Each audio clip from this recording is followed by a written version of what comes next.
ハロー YouTube! 久保田望のアンテナ。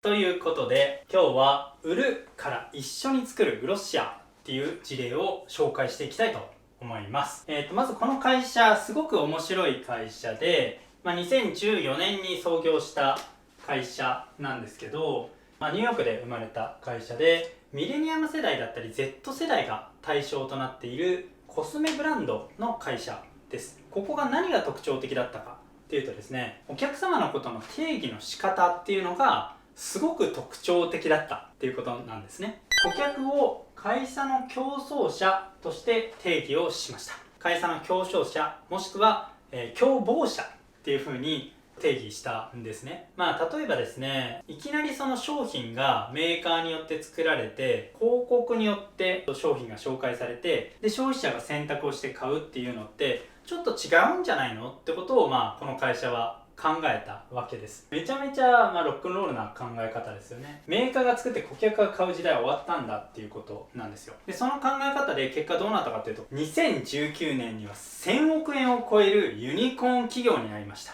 たった5年ですからね、めちゃめちゃすごいことですよね。でここ面白くて、あくまでそのお客様のことを会社の競争者っていうふうに定義しているので、長く使ってくれる人とかソーシャルとかでいっぱい投稿してくれてる人のことをグロッシアレップっていうふうに呼ぶんですよ。レップっていうのは営業担当っていう意味なので、グロッシアのあなたは営業担当になりましたっていうふうに定義をしているわけですね。普通お客様のことをあなたは営業担当ですって言うとちょっと変ですよね。でも会社の競争者っていうふうに定義していることによって新しい体験を作り出しているっていうふうにも言えるわけです。ここが非常に面白いところですね。で今までもインフルエンサー型っていうのはよく存在していたわけです。ただグロッシアがやってるのはアンバサダー型だっていうふうに言われてて、これ何が違うかっていうと、インフルエンサー型っていうのはまずフォロワーが多くないといけませんよねっていうのが前提としてありますよね。数万人、数十万人、数百万人のフォロワーがいるとインフルエンサーで、そのインフルエンサーの人が1回投稿してくれることによって拡散が広がっていきますよねっていう考え方っていうのが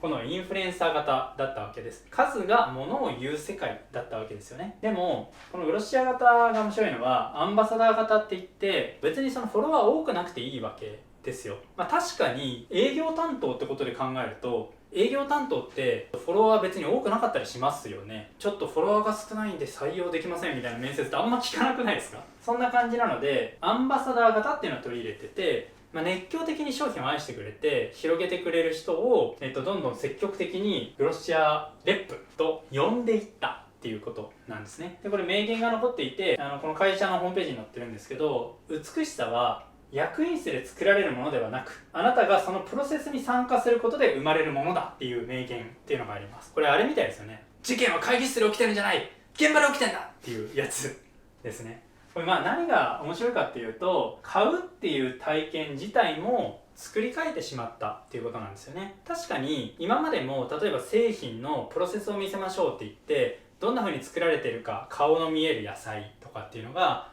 出てきたり、過程を見せるっていうことっていうアイデアっていうの自体はいっぱいあったわけですよ。でもそうじゃなくて、そもそも一緒にこういうことをやろうとしてるワクワク感みたいなのを共有して、それすらもプロセスをストーリーにしてしまったっていうのがこの事例の面白いところと言えます。マーケティングって本当に面白いですね。さよなら、さよなら、さよなら。